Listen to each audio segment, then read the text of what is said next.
ce matin 2 disques, mais, parce qu'il y a un mais, 3, en tout cas 3 voire 4 livres. Ben oui, un peu de lecture, oui. Je ne fais pas que d'écouter simplement de la musique, je lis. Et comme ça faisait un petit moment que je ne vous avais pas présenté de roman, je me suis dit, bon, rentrée littéraire oblige, voilà, j'ai fait un choix dans ce que j'ai lu, dans ce que j'ai aimé vous présenter, en tout cas. Alors, presque, je dirais, à titre d'introduction, sans faire trop professionnel, mais en fait, ce qu'on appelle, nous, le catalogage, donc en fait, la référence informatisée, en fait, de nos documents. Avant de faire ça, en tout cas, en ce qui concerne nos disques, je vais y arriver, vous inquiétez pas. David et moi, peu importe. En fait, on se pose la question, on fait des écoutes, on se pose la question de dans quelle catégorie, parce que malheureusement, il faut mettre les disques dans des catégories, on va pouvoir mettre ce disque. Et donc, du coup, on fait une écoute au préalable.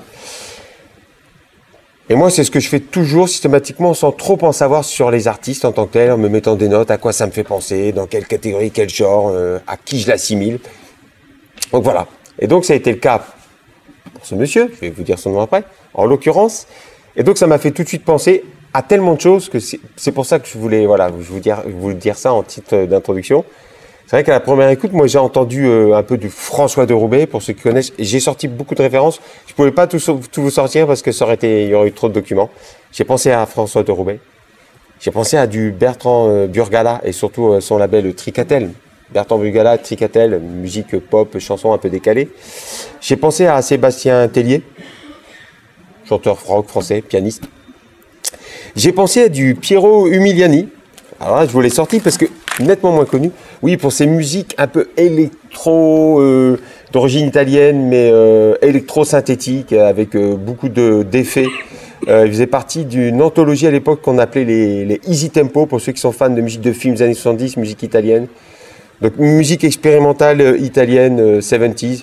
M'a fait penser à Piero Umiliani, aussi. Donc, qu'on assimile Piero Umiliani aujourd'hui à du trip-hop, de l'easy listening. Lounge musique, voilà aussi on appelle ça comme ça. J'ai écouté de l'électro-jazz dans cet album, j'ai écouté des synthétiseurs en tout genre, j'ai entendu du Philippe Catherine, j'ai entendu du Toro y Moi. Je vous ai déjà présenté cet artiste pop qu'on assimile à la synth-pop, à la chill-wave, à l'hyper-pop. J'ai entendu du Senior Coconut, et là je vous en ai sorti puisqu'un peu moins connu. Oui, vous allez comprendre pourquoi ce côté décalé Senior Coconut faisait beaucoup de reprises, en électro ou pas, en musique lounge ou pas, sur des choses très connues, Smoke on the Water, voilà, Rider on the Storm, Smooth Operator, façon cha-cha-cha, façon musique latino, électronique, fiesta, très drôle, très décalé, si vous ne connaissez pas Senior Coconut. J'ai entendu aussi un peu de ça fait beaucoup de choses, mais bon. J'ai entendu du R, le groupe pop, hein, bien évidemment, électropop. J'ai entendu du Chassol Christophe, de son petit prénom, Christophe Chassol, pour les musiques répétitives, entre autres expérimentales et répétitives. N'hésitez pas. D'ailleurs, sur le label Tricatel. J'ai entendu donc de la musique expérimentale. J'ai entendu du Gainsbourg en plus moderne, de la chanson façon Gottener. Jean-Michel Jarre, extraverti, de l'expérimentation synthétique. Je pense que cet artiste a dû écouter, j'en suis même quasiment sûr, écouter et étudier les sound effects, les effets de son, et surtout toute la musique qu'on assimile à la musique de library, les musiques de librairie. En fait, ce sont des musiques expérimentales, instrumentales, musique d'ornementation, faites en fait pour illustrer des documentaires, des fois sur commande. Donc c'est musicien de studio, hein. Donc je vous montre quelques albums qu'on a sur des musiques illustratives que moi j'aime beaucoup. Je vous ai pas sorti tous les sound effects parce qu'il y en aurait trop. Par contre, si vous ne connaissez pas toute cette série de Space Oddities, donc comme son nom l'indique, des musiques un peu spatiales, un peu expérimentales, avec souvent des synthétiseurs, pas que. Space Oddities, très très bonne série. Donc il y a plusieurs volumes forcément, parfois des volumes rattachés à des auteurs, puisqu'en fait ils sont détenteurs des fois de disques improbables, voilà. Et puis donc le dernier qui va être bientôt mis en circulation, Space Oddities. Voilà, c'est une musique synthétique d'ornementation expérimentale. Vous avez peut-être compris là où je voulais en venir, il y a beaucoup de choses, c'est un peu décalé. Et donc voilà, Vincent Tiger, son nom vous dit peut-être pas grand-chose. Oui, il a déjà la pochette quand même. Il faut le faire. Elle est kitsch à souhait. Pourtant, donc je disais son nom, vous dites peut-être pas grand-chose. Pourtant, vous l'avez connu comme batteur au sein du groupe Pony Hawks. Wax, mais on dit Pony Hawks. Groupe français, dans lequel, alors vous dites, mais Pony Hawks non plus, ça me dit rien. Si. Pony Hawks, grand groupe. Alors malheureusement, le chanteur est décédé en 2022, je crois, à l'âge de 52 ans, à l'âge de 50 ans.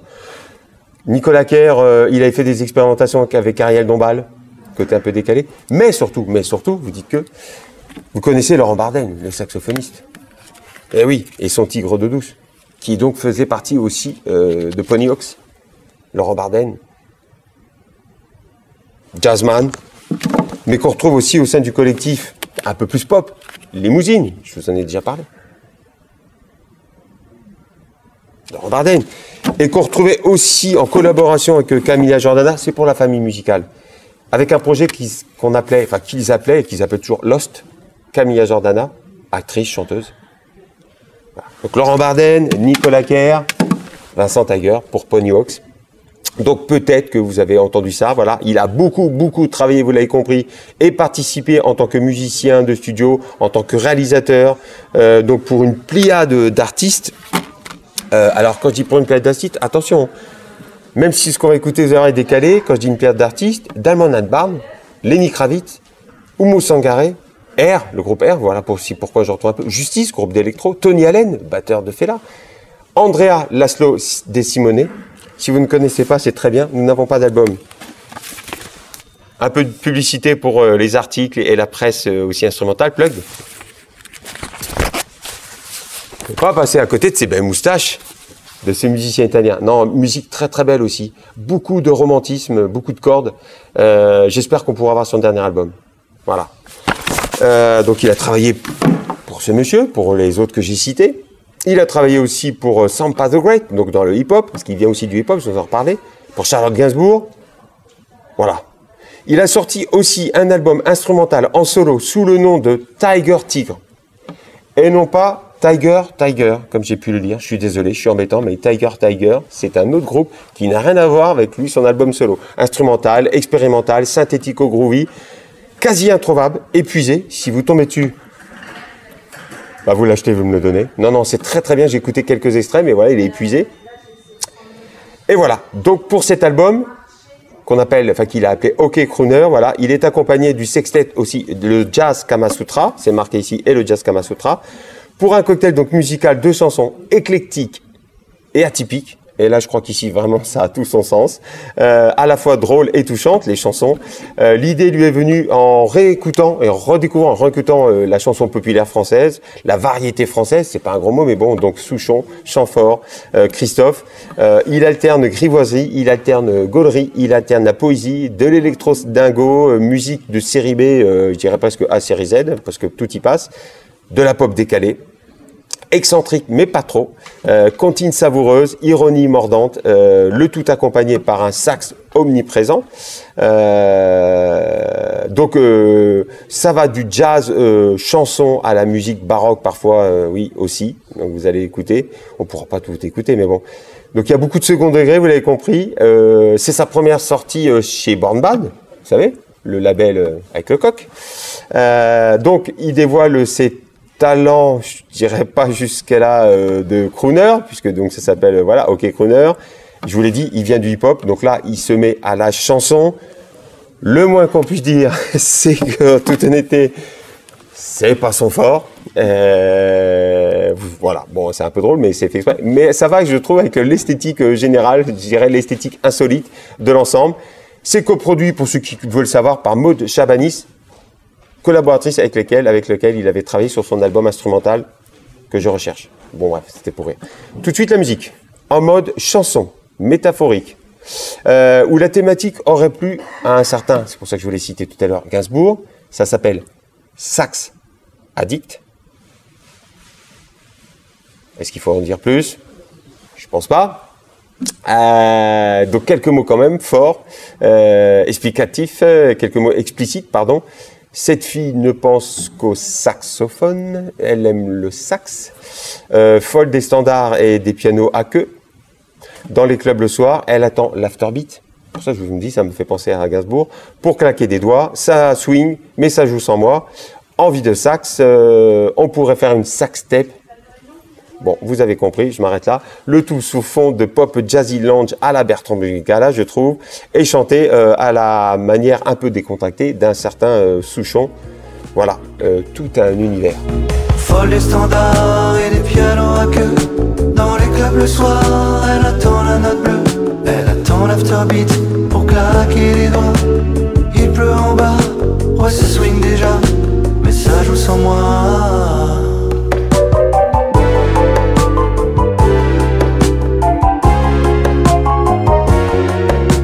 Donc écoutez également, on ne l'écoute pas parce qu'il y a autre chose à écouter, Tinder, surprise.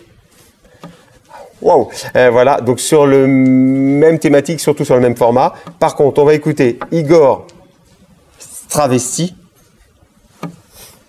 ça fait rire David, avec beaucoup donc de jeux de mots, un titre construit comme une bande originale électropop, synthétique et groovy funk. Igor Stravinsky. De Poussy et Gabriel Forêt. Eric s'attire comme des animaux et dans tous les sens. Au grand malheur des jeunes pur sel. Alors, donc là, ça s'appelle Amoureuse. Jazz, lounge, easy listening et ce sax comme pièce maîtresse, voilà, sur le tout début du titre, instrumental d'abord, puis arrive donc la thématique justement de la rencontre amoureuse, racontée, c'est dit, beaucoup plus que chanté, voilà, par cette voix féminine, à une façon justement très 70s et un peu beaucoup kitsch, à l'image de la pochette. Amoureuse du saxophoniste, elle le suivait partout dans la rue, comme un fantôme. Il jouait avec son sextet tous les vendredis soirs dans le bar de l'hôtel. Elle ne manquait jamais ce rendez-vous. Alors, 5, c'est fait exprès, donc c'est pour la 5e symphonie de Beethoven. Revisité en version justement Senior Coconut, le fameux que je vous ai montré tout à l'heure, donc le côté décalé, façon un petit peu néo-calypso, jazzy et synthétique, décalé, mais pas si foutraque que ça quand même, voilà. Ensuite, un côté son électro, jeu d'arcade, judicieusement exploité, je parle de la 5e symphonie. En tout cas, il y met de belles nouvelles couleurs.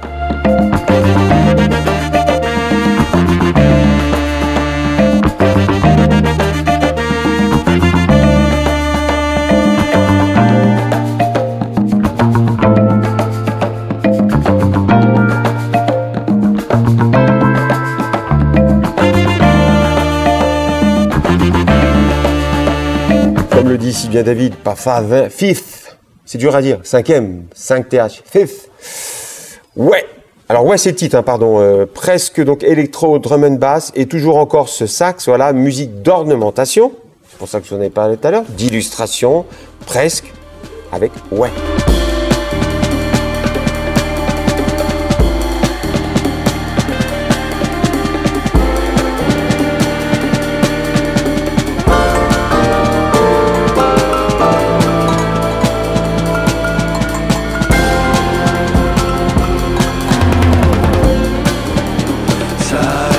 Alors, le titre c'est Conversation et donc oui effectivement c'est bel et bien une conversation justement italienne et encore façon BO un peu 70s et les percussions, je répète des percussions policières pour le type de film et exotiques, voilà, genre justement film du genre 70s.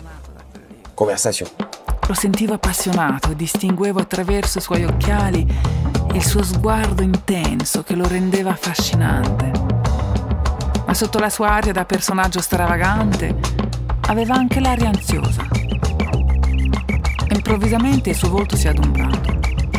Ha detto qualcosa come non mi vuole più parlare. On reste oui, donc sur la thématique de l'Italie avec yaourt à l'italienne. Je dirais presque j'y entends un petit peu du Pascal Comlade, voilà, et aussi la rencontre du troisième type, donc c'est une musique un peu improbable, voilà. J'ai même noté, vous voyez, je me suis dit que ça me faisait penser aussi à du inspecteur gadget, la façon opératique, voilà. BO de film Z, donc vous l'avez compris, une fois encore, c'est voilà, c'est très très loufoque, jazzy, c'est assez curieux, expérimentation en tout genre, mais c'est drôle.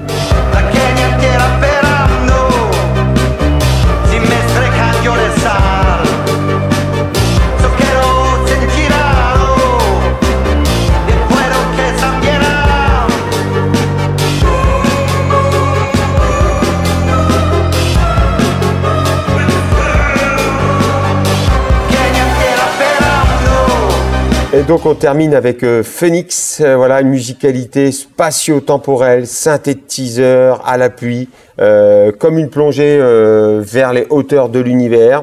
Aurait pu illustrer, moi je trouve, Le Voyage dans la Lune, ce fameux court-métrage muet de 1902, considéré comme le premier film de science-fiction, que vous pouvez regarder, hein, c'est pas très long, ça doit durer 12 minutes. Hein.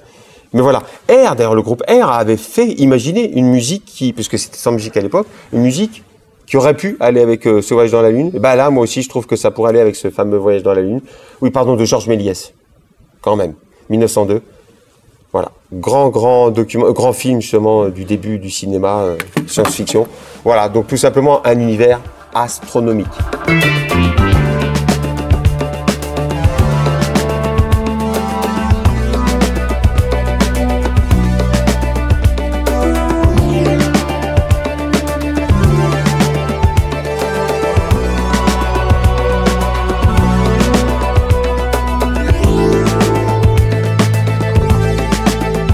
Je vous laisse découvrir hein, tout ça, bien évidemment, vous l'avez compris. Bon, son nom n'est pas marqué. Le titre, oui. Pour se réchauffer. Ah, l'hiver est revenu. Enfin, l'hiver arrive, pardon, quand même. Grand retour d'un des parents. Grand retour d'un des parrains de la French Touch, DJ, producteur français de musique électronique. Et donc, du coup, le bien nommé Étienne de Crécy. Revient donc avec ce warm-up, album pour chauffer les pistes de danse. Point d'interrogation. Je ne pense pas tout à fait, un peu, mais pas que. Je dirais plutôt que c'est pour réchauffer les cœurs. Il aborde justement, je trouve, d'une autre façon, d'un autre angle, l'électro à la française. Album donc éclectique, lui aussi, voilà, rempli de collaborations prestigieuses, variées et surtout parfois, même très souvent, inattendues. Une échappée donc collaborative pour une écoute qu'on imagine plutôt chez soi, plutôt que sur les dance floors, justement. Donc des morceaux ce qu'on appelle plus chill, plus tranquille. Plutôt que clubbing, que pourrait écouter dans les clubs, voilà, organique plus que électronique, plus chaleureux que synthétique, que métallique. Certains diront, aurait-il changé son fusil d'épaule? Non, c'est simplement qu'il a voulu explorer de nouvelles choses, voilà. Un album, donc vous l'avez compris, à vivre à la maison. Je l'ai noté, c'est fait exprès. At the house. House music, maison. Oui, parce que c'est quand même spécialiste de la house music. Bon, faut bien que je m'amuse un tout petit peu. Voilà, donc un format beaucoup plus pop, influence musicale allant de l'indie rock au rap. Sort donc du coup de sa zone de confort. Lui qui a créé à une époque quand même le collectif collaboratif Super Discount. On a les 3 volumes. Je vous ai sorti le volume 2 parce qu'il était rose et que j'ai envie de vous montrer du rose. Où il y a du jaune, du bleu et du rose. Super Discount. Donc avec, je vais vous le citer, Philippe Zdar, je vous avais parlé de ce documentaire avec DJ Mehdi, voilà, collaboratif, Alex Goffer, je vais en parler aussi, Super Discount, la housse à la française, il ne faut pas passer à côté de ces anthologies, de ces créations, à l'époque de Étienne de Crécy, et donc il a aussi fondé Motorbass, c'est pour ça que je vous cite ces noms-là, Philippe Zdar, vous allez voir pourquoi, justement avec son ami malheureusement disparu. Donc quand je dis Philippe Zdar, pour ceux qui ne savent pas, j'ai pas sorti l'album, mais c'est la moitié de Cassius. Cassius, on retrouvait Boom Bass. Oui, c'est un pseudo. Blanc-Francard. En fait, c'est Boom Bass, c'est Hubert Blanc-Francard. Hubert Blanc-Francard, c'est le frère de Sinclair, Mathieu Blanc-Francard, qui sont tous les deux fils de Dominique Blanc-Francard, le producteur avec les labels et tout ce qu'on sait, l'ingénieur du son. Voilà, aussi pour l'univers, Cassius, Motorbass, Philippe Zar, malheureusement décédé, pour la famille instrumentale et musicale. Donc lui, quand là je reviens bien évidemment Étienne de Crécy, qui a endiablé quand même plutôt les dance floors, les discothèques à la grande époque de la French Touch, donc de la house, la maison à la française. Le terme est né en 1990, même si en fait ça a commencé fin 90, début, en fait plutôt fin 1987 exactement. Donc je cite quelques grands noms d'époque, Laurent Garnier, donc du coup, justement Daft Punk, Bob Sinclair, Dimitri From Paris, entre autres. Se concentre donc cette fois plutôt sur des artistes très éloignés justement de cet univers, de la scène, donc qui est la sienne, mais scène pure électronique. Il leur a demandé justement d'écrire librement une chanson à partir d'une de ses instrumentations, un de ses instrus. Étienne de Crécy, c'est 30 ans de pratique quand même des dance floors. Il se lance donc cette fois dans une aventure un peu périlleuse, dirait-on, et quoi qu'encore au format donc pop, entièrement vocalisé, donc avec les voix des chanteurs, pour un casting hétéroclite. Et donc c'est d'ailleurs le premier disque qu'il signe véritablement sous son nom, Étienne de Crécy. Et donc du coup, on retrouve comme invité, il y en a beaucoup, mais je vous cite pas tout le monde, mais dans le désordre, Peter Van Paul, un chanteur pop. On retrouve Alexis Taylor de Hot Chip, je vais vous en reparler vite fait. On retrouve Olivia Merilati. Souvenez-vous du groupe The Do. Elle a sorti aussi, je vous montre après, un album sous son propre pseudo aussi, non, pas vraiment non, mais qui s'appelle Prudence, qu'on a acheté. On retrouve des gens peu connus, comme par exemple les Américains Sports, c'est le nom du groupe, les rappeurs Sugar Pete et Frank Leon, les Londoniens Kero Bonito, la sulfureuse et la délurée new-yorkaise Caroline Rose, et même ce bon vieux Damon Albarn, je vous en reparle tout de suite, voilà. Le tout bénéficiant quand même du mastering, donc en studio, du tout aussi grand compositeur de l'électro, Alex Gopher.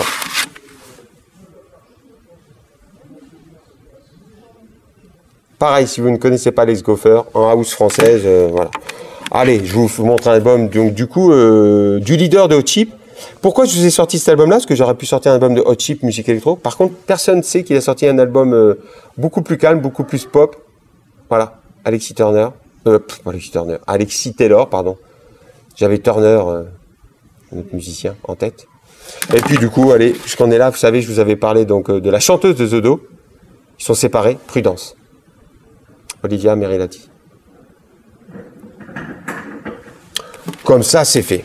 Et donc du coup, pour l'écoute, premier titre monstrueusement addictif et dancefloor, World Away, avec donc Alexis Taylor de Hot Chip. Donc electro-dance, mais avec un soupçon de pop symphonique aussi. Une intro où l'on sent justement tout le talent du compositeur d'électronique qui sait donc jongler entre le revival et le neo sound, voilà, pour des tensions avec des montées en puissance grâce à ce qu'on appelle les modulations. I come home every night to find a fight within my body and mind, body and mind. We break the rules just like us, and then we try to uncross the line. Donc quasi sur le même modèle qu'un Cassius, à savoir donc une électropop rêveuse et atmosphérique, c'est brass band, trans-pop tranquillement déroulé, le chant dédoublé de Peter Van Paul.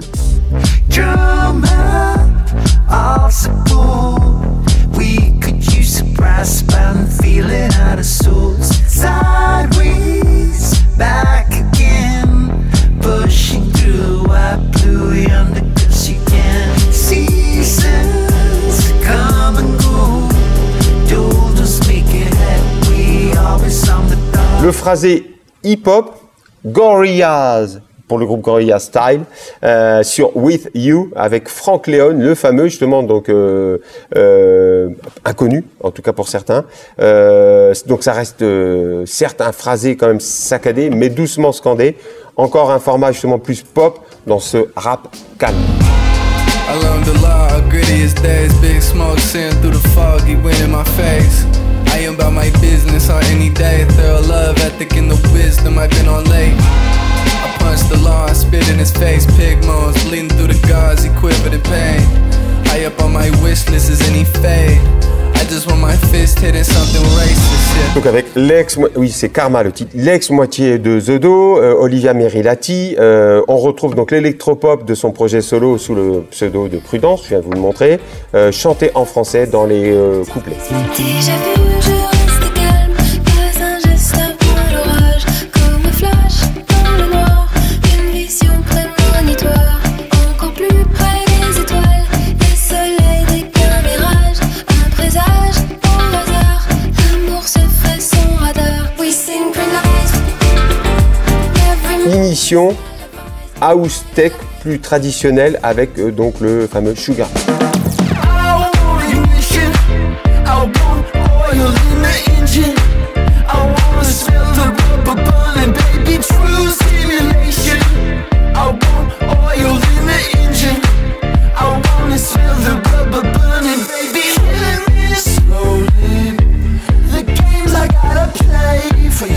Pop, électro, hip-hop, Monte Carlo, le titre sautillant, quasi justement sur une rythmique reggaeton, voilà, contre-temps.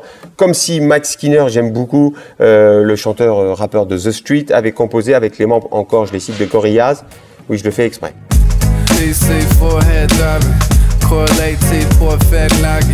Poor pace, get ignored with a login. I don't get ugly in the life that you're not in. I don't dodge any fight that I brought in. My guardian, but like Joe pre-revolt, pre-roll, look weak till I breathe on the goddamn. Tear ducts on the beach, dressed I in. We can have fun. Ah oui. We can have fun et l'extravagante, donc je vous en ai parlé, Caroline Rose. C'est plutôt Daft Punkien, voilà, dans le son, house pop répétitive, et sensuelle. Un tube, quand même.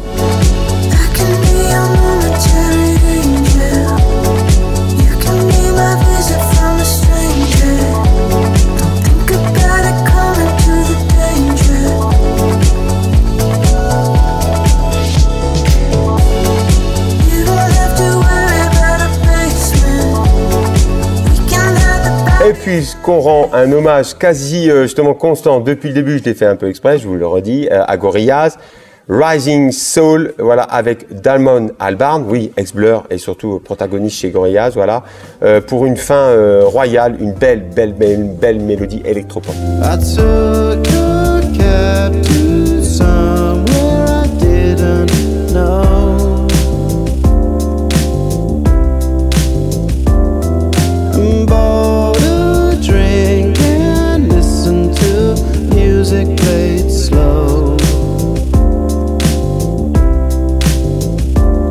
Voilà, chose promise, chose due. Alors il y a des choses qui sont empruntées, j'ai fait des scans, mais pour donc cette rentrée littéraire, oui, j'ai lu Ramsès Kefi, 4 jours sans ma mère. Journaliste chez Rue 89, j'ai écrit des choses, hein, forcément, vous en doutez bien. Journaliste chez Rue 89, puis à Libération, Ramsès Kefi plonge dans le grand bain donc avec son premier roman, 4 jours sans ma mère. L'histoire, Eddie, le père, ancien ouvrier, et Amani, donc la mère, son épouse, avec leur seul et unique fils, Salman, 36 ans, un peu Tanguy sur les bords, vous lirez. Donc vivent dans une cité HLM érigée donc il y a plus de 45 ans et truffée de destins brisés. Salman, détenteur d'un master, a beaucoup étudié, mais travaille volontairement dans un fast-food. Lui, il veut mener une vie assez tranquille, assez paisible, avec ses copains dans ce qu'ils appellent la caverne. En fait, la caverne, c'est le nom d'un quartier qu'ils ont nommé comme ça, quartier d'ouvriers. Voilà. Et puis, et c'est là où arrive toute l'histoire. Un jour, sa mère disparaît sans aucune explication, a priori. Ce sera l'occasion pour lui de partir du coup, à la recherche de la maman, mais surtout à la recherche de ses origines et de ses conditions ouvrières. Ses parents auraient-ils enfoui des secrets de famille? Il cherche donc des réponses, des explications. Ne comprend pas pourquoi Amani, la mère, est partie sans un mot. Et du coup, le petit monde bien tranquille du père et de son fils s'écroule, s'effondre. Le roman dure 4 jours. c'est volontaire. La mère, le pilier de famille, voilà, n'est plus là. Le père se sent désemparé. Oui et non. Je vous dis pas tout, parce qu'il y a aussi un intérêt de le lire, voilà. Parce qu'on pressent justement autre chose. Père et fils doivent cohabiter, se dire des vérités surtout. Et ça, c'est très... voilà. C'est très remarquable en tout cas. Sentiment de culpabilité de l'un, de l'autre, je dirais. Donc Salman, du coup, a des choses aussi à se reprocher, tout comme le papa, comme le père. Ce roman est une vraie déclaration justement d'amour au mère, pas seulement. Voilà, le lien qui se fait aussi avec le père. Un roman plein de tendresse, de sensibilité, une fresque intime et sociale. J'ai beaucoup aimé ce roman, en toute honnêteté. Donc celui-ci est présent, je vais le rendre, mais j'avais besoin de m'en servir justement pour des animations aussi, parce qu'il y a une thématique assez grave. Oui, ça s'appelle Aval. Un peu particulier, mais ça mérite quand même d'en parler. Un premier roman également, comme Rapseskefi, donc pour ceux qui veulent les premiers romans. Là, pour le coup, percutant, âme sensible s'abstenir, un livre de genre. Je le fais exprès, mais c'est vraiment ça, surtout dans l'écriture et dans les mots, qui présentent parfois plusieurs sens, souvent d'ailleurs, ce qu'on appelle aussi la polysémie. Écriture crue, ne prend pas de chemin de traverse. Une écriture, moi je trouve, qui traduit un mode de vie actuel, qui correspond à la jeunesse d'aujourd'hui, avec l'argot aussi, qui la caractérise, la jeunesse actuelle. D'un côté, on a donc Tom. En fait, il se fait appeler Tom, il s'appelle Romain Marais, de son vrai nom. Érotomane, donc érotomane, pour ceux qui ne savent pas, voilà, illusion délirante, d'être aimé constamment, persuadé du pouvoir irrésistible de séduction. Je le redis, on ne sait jamais. Aux prises d'étranges désirs de dévoration aussi. Là, c'est particulier. De l'autre, on a donc l'âme, l'âmée, mais l'âme. Jeune actrice noire qui se livre à des séances d'hypnose pour soigner un eczéma qui la ronge. Quelle relation se noue entre les deux? Je vous dis pas. L'âme tente d'échapper à un sentiment de menace, voilà, qui la hante. Tom est un monstre en puissance. Je le dis sans demi-mot. Deux trajectoires qui se juxtaposent jusqu'à leur collision. Certains ont détesté ce roman pour la noirceur des corps et des âmes. Je le dis, hein, c'est ce que j'ai lu. D'autres, au contraire, ont été aspirés. Voilà. Certes, un roman pas drôle, sombre, mais qui aussi n'est-il pas tout simplement le reflet, justement, c'est ce qui peut-être crée un malaise, d'une société, celle où l'on veut réussir coûte que coûte, celle où il faut être vu, celle où il faut être liké, celle où il faut être visible sur les réseaux sociaux, répondre à des codes, celle qui peut vous mener malheureusement à votre perte, celle où les fous, puisque c'est son cas à lui, ont quartier libre et tout un sentiment d'impunité face à leurs fautes. Sephora Pandi, que c'est l'autrice, je vous l'ai pas dit encore, propose justement un texte brut, intense, sans compromis, qui ne laisse pas indifférent, raconte la violence et les humiliations que l'on peut subir, violence frontale, oui c'est vrai, dure, mais malheureusement parfois réelle, notamment sur le harcèlement et même le cyberharcèlement. Je vous laisse découvrir Aval. Emprunté. Et comment vous dire, je ne blague pas. Vous pouvez venir me voir, j'ai adoré ce roman. 506 pages, exactement, donc j'en souviens, mais que j'ai avalé. C'est celui qui vient tout juste de remporter le prix du roman. On a le droit ou pas de dire, David? Fnac? Bon, je ne suis pas trop de pub, mais bon, en tout cas, il vient de gagner le roman. Après, vous allez peut-être le voir partout. Nous, là, il a emprunté. Venez d'ailleurs nous voir aussi pour des suggestions. Je le répète, j'ai adoré. Le roman de John Boyne, qui est pour moi un virtuose. Construction narrative remarquable. Les éléments s'enchaînent, s'entrecroisent, se lient les uns aux autres, au même titre que les nombreux personnages. Une écriture limpide, addictive, malgré la gravité du sujet. Je ne l'ai pas fait exprès, mais encore, voilà, donc du coup, les violences sexuelles faites aux enfants et les dégâts qu'elles causent justement sur les victimes et l'entourage. Ça, c'est moi qui le dis. À l'image, moi ça m'a fait penser à ça, j'aurais dû sortir un film, à l'image du réalisateur, vous savez, Inarritu, Alejandro González, celui qui a fait Babel entre autres, moi ça m'a fait penser à Babel, vous allez voir pourquoi, qui a l'intelligence justement de se faire correspondre des histoires dans une seule et unique même histoire, justement. Je ne sais pas si je me suis fait comprendre. Plusieurs histoires qui s'imbriquent les unes dans les autres pour n'en former qu'une seule.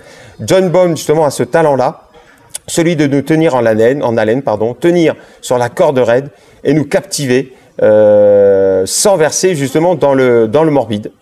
On est sans cesse dans l'attente de vouloir savoir qui est qui est en relation avec qui, pourquoi, comment. Les abus sont traités donc sur différents angles, avec donc 4 récits indépendants, mais pas si indépendants du coup, par rapport à ce que je vous ai dit. Voilà, je réfléchissais au moment où je le disais. Des histoires qui s'enchevêtrent, qui correspondent aux 4 éléments constitutifs justement de l'univers, à savoir l'eau, la terre, le feu et l'air. Tous les personnages donc réapparaissent à différents moments dans la narration. Une histoire devient une autre et même histoire, qui devient une autre et même histoire, qui devient une autre et même histoire. Je fais exprès, mais c'est ce que j'ai trouvé vraiment très intéressant. Narration donc successive, forte, intense et un rythme dingue. On ne peut pas se défaire de ces lignes. On veut toujours en savoir un petit peu plus. Raconte les sentiments et l'état psychologique de chaque protagoniste. Et donc du coup aussi une dernière partie qui rassemble justement le tout, les différents récits. C'est un livre intelligent, lumineux dans l'écriture. Il y a aussi beaucoup d'espoir et de rédemption sur ce sujet pourtant très grave. Un must, les éléments. Et je suis en train de lire le livre de Kells, mais ça vous en avez peut-être entendu parler, La Grande Librairie. J'ai quasiment fini, mais très très très bon aussi. Sorge Chalandon, le roman de Kells. Et puis on se dit la semaine prochaine, parce qu'en plus il y a un groupe qui arrive, donc ça va m'éviter d'être perturbé. Je vous embrasse, à très vite. Lisez et venez nous voir aussi pour des suggestions, en tout genre. Kiss.